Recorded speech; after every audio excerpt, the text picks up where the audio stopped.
Welcome to East Coast DNA. Kind of been flipping and flopping between a few little mini series of a sorts, but this one unofficially kind of ties in with some of the food for the ear stuff that I was doing because I met these guys there. So today's guest is a band from Halifax called Convulsion. So welcome everyone.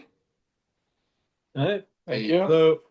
Now, I don't know individual band members' names, so rather than just welcome everyone, why don't you just take turns introducing yourself and maybe a quick little blurb about what you do for the band? I'll let you start. All right. We're good. So I'm Jesse. I play drums. I'm Tyler. I play guitar. I'm Rowan and I play bass. I'm Hayden, and I also play guitar. And Logan's not here right now, but he's the vocalist. I think I just did have an episode where Logan didn't show up, so I'm gonna have to see. I think there's a growing pattern here of Logan's not showing up. He's a busy Wait, man. let's see. Yeah, Yeah. he's hard to find. So what does he do, sorry, in the band? He's the vocalist. He's the vocalist. Okay. So between the rest of you, did you form the band like is it like a high school formed band? How do you guys know each other? We formed from basically the falling out of another band. Oh, okay. Um, Interesting. there was an old band called Insurrection that Jesse, Hayden, and Logan were a part of. Okay. Then we got kicked out. Yeah, they got kicked out. I'm Hayden's cousin, so he hit me up to play guitar, and we started as a four-piece. Yeah. After some member switching and a bunch of stuff happening, this guy came in on bass. Yeah. So Amazing. yeah, So now I am curious too, then we'll go back even a little bit further then. So I'm assuming just based on the names, and some of the names sound familiar to me, but I'm not going to claim that I know a lot about these bands. A few of the area metal bands I definitely know. Some of them I know through reputation. Some of them I know from streaming. Some of them I've seen live. I guess I'm wearing a Halifax metal band shirt yeah. too. But for yourselves, uh, genre-wise, would you say that you fall more into like a death metal kind of vibe or? Yeah, we tend to say like death metal or groove metal, but lately we've been calling ourselves just our own sort of genre Sure, called kill fair. groove. What is it? Sorry. Kill groove. Cool. I like it. I like it. So now where you have kind of come up with that as well on your own, I'm just thinking of some bands that I've listened to growing up where I do have a big spot in my heart for the heavier music that's out there, but I do know that sometimes those genre labels are a little difficult for trying to explain what you do, especially if it's a little bit more nuanced. And so a lot of metal bands, that's why there's so many subgenres because Yeah, they all come yeah. up with their own genre names. So let's dive a little bit deeper into that now that we're away from the generic stereotype names. How would you take that a step further and instead of using your own terminology? How would you describe this overall sound of the band? Because you're bringing in influences from a lot of different styles as well, because you got a diverse group there that are all bringing in their own pieces to it. But yeah, how would you describe the sound of the band? I would say it's definitely a lot of like new metal, a lot of groove metal, a lot of death metal, and probably some like other little tidbits from other genres as well. But I'd say like those are probably our main three that we Mhm. have in our sound. We also take influence from a lot of local bands too. Yeah, that too. A lot Yeah. of lot of local scene. If you find yourself talking to many people over the age of 40 that are talking about metal, it's funny because some of the things that you would classify more as newer styles are very, very reflective of stuff from like 20, 30 years Yeah. ago, like where some of the metal was actually they were the pioneers of it at the time. They were creating those styles, and some of the newer bands are indirectly influenced from some of that earlier day material. But I do find it interesting whenever I see a new band, and you guys stuck out right away because you had the standard spidery lettering logo, so I saw that out on shirts in the lobby right away. So I immediately was like, "Oh, that's interesting," because it didn't necessarily, in my mind, fit into one of the categories of the rock or punk stages. Mm. So I do see how they Right. slot it. Yeah, it's more so that the second half of the day was a heavier set for the most part. So it does make sense in the overall context of that day. But how are you finding it, especially as a younger band? Not that I like to focus too much on age, but there's been a lot of younger bands lately on the show. So I do know if I'm a singer-songwriter who's 17, 18 years old, not being able to play in the bars is a little bit of a hindrance, but there's a lot of Oh yeah. community events and whatnot for that type of thing. But when you get into a genre like your own, Yeah. not only do you have some of the people that are a little older, like I mean, I mentioned over 40 because there's a healthy audience of metal fans out there, regardless of age these days. Because anyone that was young when it started is old now. So there's definitely a wide range. But to be fair, it's not always the music that like the general population wants to listen to. So how are you finding it as far as opportunities to perform? Like, is there a lot for that type of Um, music? well, we certainly have our share of like, or sorry, our fair share of TikTok. That's going on struggle. TikTok. We certainly have some struggles with, some of us being younger, Yeah. and like Jesse is 19. I'm the only one who can even like go to these bars. But Yeah. we get it around pretty all right because places like Radstorm and these events that we've been having where it's all ages, so we're able to get a lot of like steady shows, and some of the bars will do the permission slips, like Yes. stuff like that, so it's still possible to play at some of them. I would say we generally make out pretty good. We'd probably be doing better if we were all over the age, because then we could put ourselves out there more. But I would say we're still doing fairly well, Yeah. given the circumstances. But there's opportunities we have to turn down Yeah, because of age. Yeah. there's been quite a few lately. So how old, without pointing them out, how young is the youngest member of the band? That would be me. Yeah. I'm So 17. so that's only 2 more years. Yeah, Yeah, so that's not, you got lots of other avenues. Like you mentioned Radstorm. yeah. I am curious then as well. Two different parts. I guess there's two different other streams that I would go if I were in your band or working with your band as far as finding an audience. You have a 2025 online audience with all the different social medias that are available to you. So I know that that can be its own kind of thing. Like you could have technically thousands of people from outside of the city that are aware of the band. But then on top of that, I would also like to know, have you had any experience outside of HRM? We have not played anywhere outside of Halifax. Okay. Um, as far as like online, we had I think it was like one video go really big, Oh yeah. but it was like a one time sort of thing. Really, we Sure. didn't really see much like follow up from it. There wasn't a whole lot of like. Mm. It was just sort of a video that blew up. It was didn't just like blow a us up or anything. It was a moment. Yeah, it was as people say, the 15 seconds of fame. Yeah, it's exciting when it happens, but I if anybody were to take the time to go through all of my YouTube videos, like there's like almost 500 of them there now or something, but if you went through, you'll see like there's two or three that do phenomenal for views on a regular basis, but like that's great, but I know what you mean. Like it's Yeah. Yeah, not going to make everything else do infinitely better. It's yeah, just exactly. it's an extra little leg up and appreciated at the time, but I do know that yeah, those things kind of fizzle off a little bit. Yeah, So definitely. as far as finding an audience then for the band, I'm sure that one of the goals is going to be recording, but I know I mentioned Gutless. I think it was just a demo that I listened to of Yes. Gutless. Yep. Yeah. So what's the deal as far as recording for the band? Is there other recordings out there? Do you have plans in the future? There Currently, is no other recordings out there, but we are working on a full album Excellent. that is going to be released sometime this year. Amazing.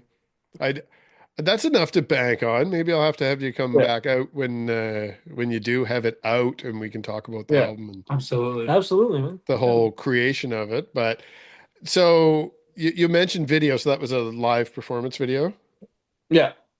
So have you thought about making music videos and that type of thing to go along with the album? Yeah. Absolutely. We plan to do, I think, at least one Yeah. for the album.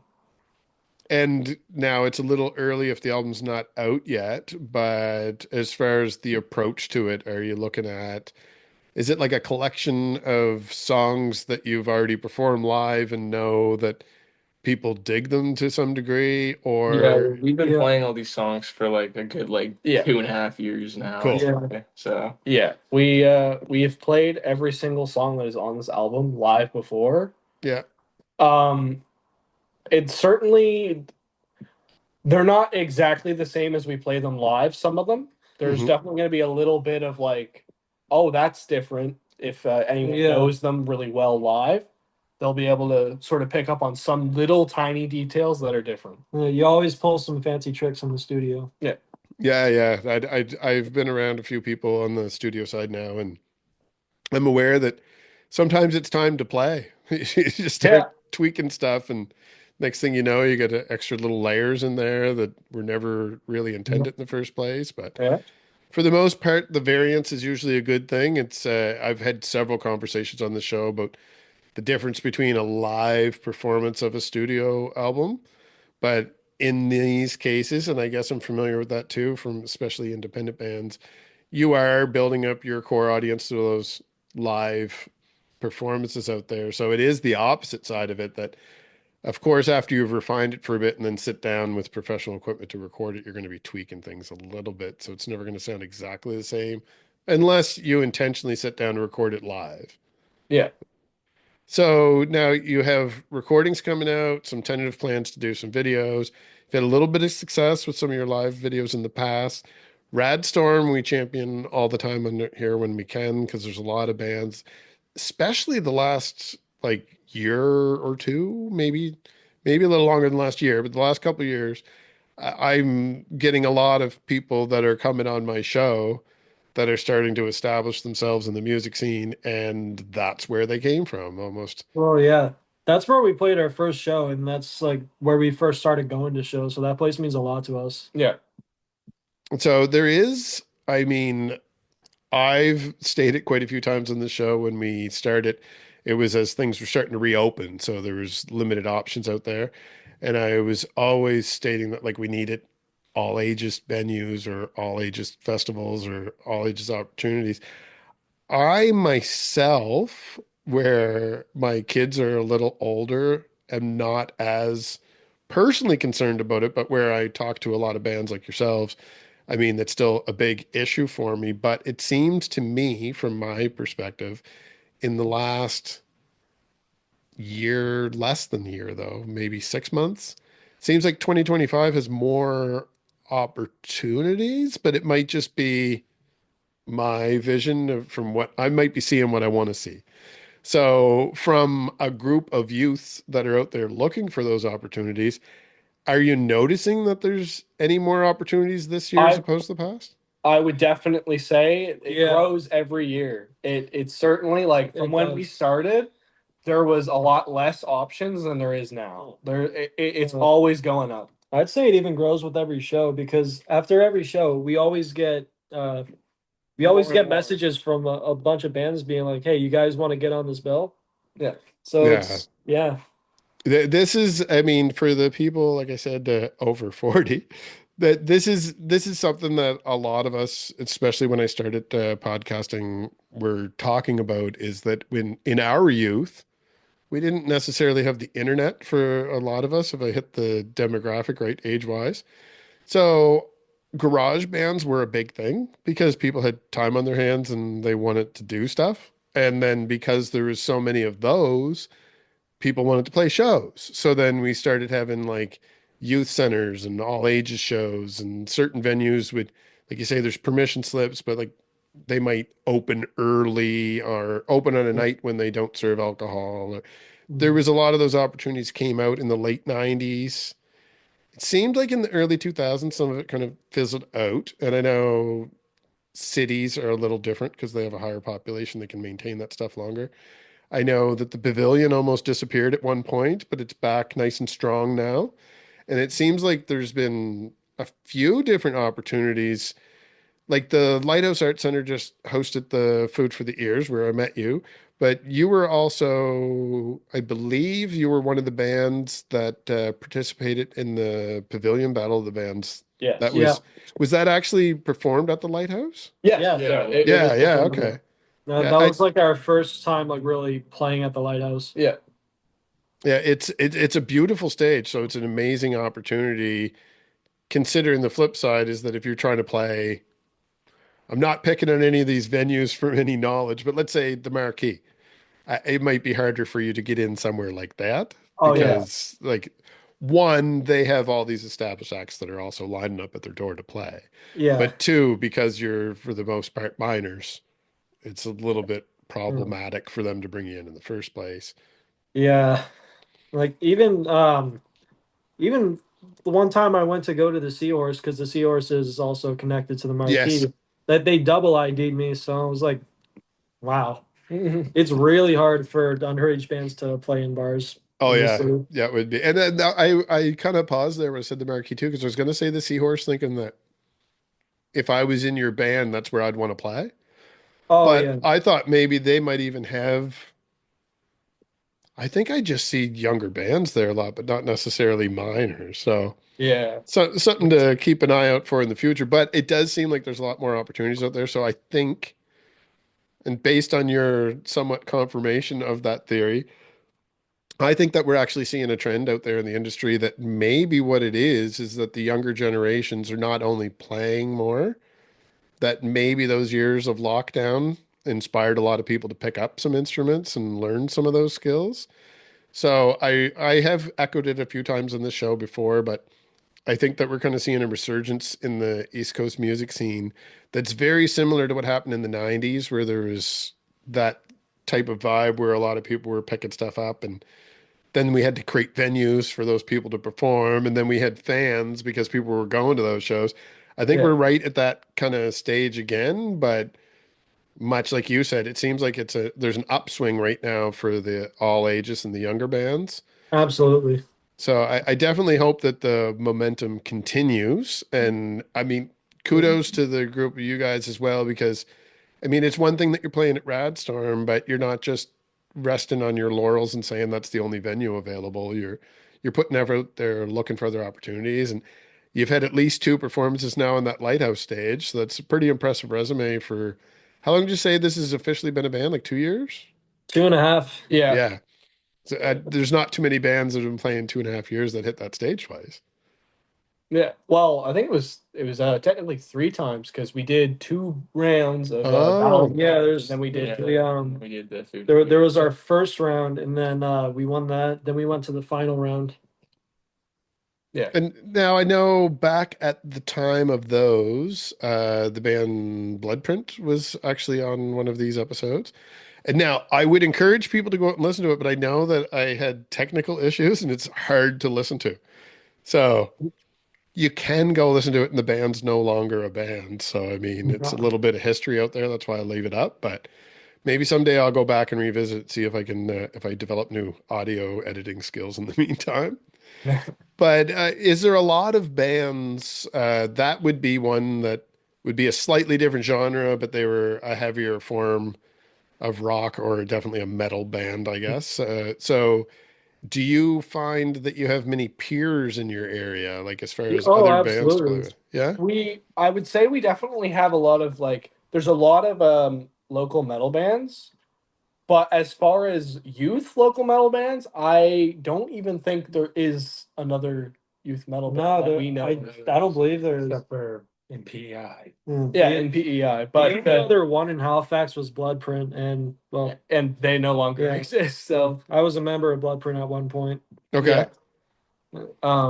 but yeah, there's definitely a lot of like a lot of the older, I don't want to say older, but you know, older than us metal Yeah. bands.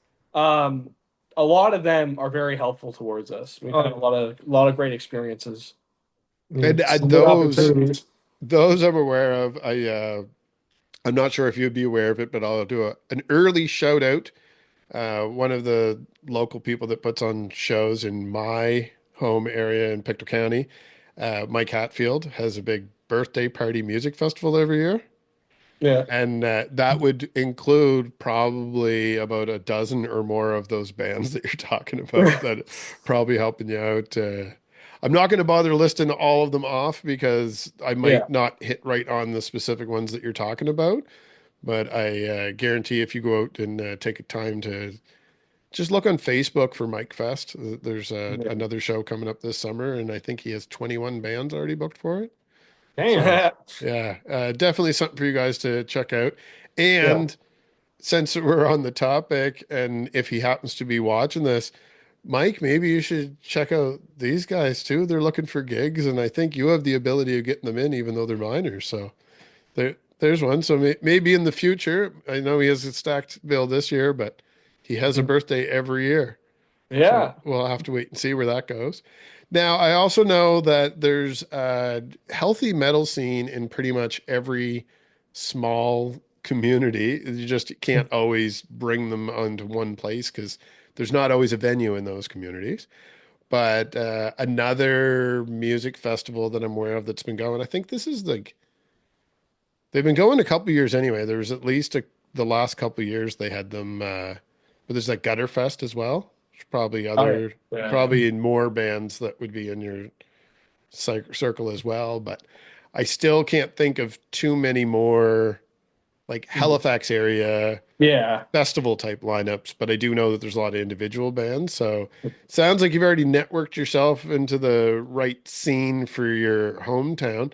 Now, as far as getting outside of the city and opportunities for that in the future, you mentioned a Prince Edward Island band as well. So maybe you haven't gotten over there yet, but have you been able to network a little bit and find some of these bands in the other communities?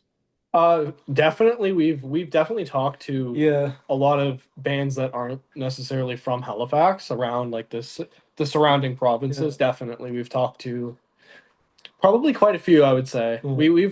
We've definitely gotten out there a lot. Our member who's not here, Logan, does most of that himself. He's Yeah. good at networking. And he's a big talker, so he's always talking to somebody or making a connection somewhere.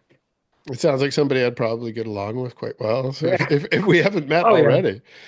So if you're going to be recording and having that to kind of push to people too, do you have plans to kind of latch on to that network that you've built and maybe find the opportunity to travel outside the city and maybe even on the other side bring some of those artists into our region? Certainly, we've started thinking about when we release this album, doing some shows that are outside of Halifax, or creating shows ourselves with bands that we specifically want to do shows with and stuff like that. We definitely have some in the works, none that we've officially put pen to paper with yet. Sure. But we've certainly got some ideas. And now if people want to follow the group of you online, I mean, Instagram's the easy choice for most people, but where can people find Convulsion online? We have Uh, a YouTube channel. Yeah, they can find us on YouTube, Facebook. TikTok, Facebook, Instagram, obviously. Like basically any platform you can think of, you'll find us. Amazing. Yeah, it's always either just Convulsion or Convulsion.online. That's the Okay. only Bandcamp. Bandcamp, SoundCloud, you name it. I forgot we have a SoundCloud profile. It does. Now, I didn't check out the SoundCloud. Does that only have Gutless on it, or does it have? Yeah. Okay. So maybe we'll talk about that for a moment as well. The song Gutless was your first recording. It's in a demo format out there right now. Yeah. So how early on in the band's life was it that you sat down to record it? We were probably around Still about a a year little, ago, I think. a little over a year into the band, I would say, was when we made that. It was also like the month of Logan turning into our vocalist. Yeah. So. Yeah. Oh, okay. The other thing I would like to state is that that was not our first demo, but it was our first release demo. Oh, We fair. have done quite a few demos. We after Gutless, we even did more demos. We've Mhm. just not released any of them. We certainly have our fair share of things sitting in the vault. Just we never got around to posting them. We never felt like they were tweaked and good enough to Sure. fully put out there. But yeah, So, do you have plans to either re-record those or maybe mix those for that album? Is that the we idea? we we re-recorded most of those for the album, which is fully recorded at this point. Oh, wow. Okay, amazing. Yeah, we pretty much just wrapped it up at pretty much I would say probably 2 weeks ago, maybe a week ago. Like Oh, pretty much I'd done. say like even less than a week Yeah, actually. it's been pretty recent. oh, amazing. So we're probably getting that baby delivered to us a little sooner Oh, rather yeah. than later. Absolutely. Progress is steady. Yeah, no, I'd like to hear that. That's amazing. So definitely, I want you to keep in touch with the podcast going forward too. And like I'd mentioned, if you have that album coming out this year, let's get you back on so we can dive into it a little bit. If you have any tour dates or any live performances up and around your area in the near future, let us know too. I definitely recommend that people go out there and subscribe to you so they can follow themselves. If anyone's watching this right now, they're probably on YouTube or TikTok watching it. So you can subscribe to East Coast DNA if you haven't already, and then you can go subscribe to these guys as well. And there might even be a handy link somewhere in the description. But for today, I know you mentioned that you have a few things in the bank as well. So, I mean, feel free to offer something different. I was going with Gutless originally because that was what was available to me. But is there something that you would like to play off with? Um, you mean like a certain date for No, it was a something? song you'd like to play off with for today's episode to give people a sampling. Would Gutless be the choice? I would say yeah, probably Yeah. just go with Gutless. Yeah. Excellent. Well, thank you for spending some time with me here today. And I was very excited to see that there was a little bit of a different genre thrown into that show. So, I mean, it's only been a couple weeks since then, but I'm very excited to see what you guys have coming up next. The album sounds pretty cool. I'd like to check that out as soon as it's available too. And if anyone is up in the HRM area, I'm looking to the group of you for a little bit of advice. If there's anyone else that's similar to you, where they're not quite of age, and maybe they like some different music, they don't necessarily want to listen to all the top 40 stuff that's out there. Rad Storm's one that we mention all the time, but is there any other compatible hangouts? I want to use the word cool, but let's not do that. Just is there anything anywhere else you'd recommend that maybe like-minded youth would check out in the HRM? Closest other would probably be Stillwell. Yeah, Stillwell Stillwell. Brewery, Skate park shows. skate park shows. There's a new one in Dartmouth, the Hub. I think that Yes, one's yeah, starting up as well. Yeah, the indoor skate park. Yeah, that They one's an recently just started having shows there. yeah. Amazing. It sounds like with the skate park references too, that maybe you have an opportunity to do a skate video with one of your songs at some point too. So Oh, that'd be sick. I'll keep an eye out for that because it sounds like an easy win for you, especially if you have some fans that are frequenting those areas. I'm sure a few of them are watching this right now and could probably send you a message on Instagram saying they volunteered their time. So there you go. We've set it up. I'll reach out in a few months to see how that video is coming along, and you can reach out to me when you have the album done. But for anyone that's been following along, thank you for spending some time with us here today. We're going to play off with the song. And like I said, make sure you follow these guys, but we'll definitely have them back on here in the foreseeable future. All right. Thanks again, and we'll talk soon. Thank you. Thank as well. you. This was amazing. Yeah.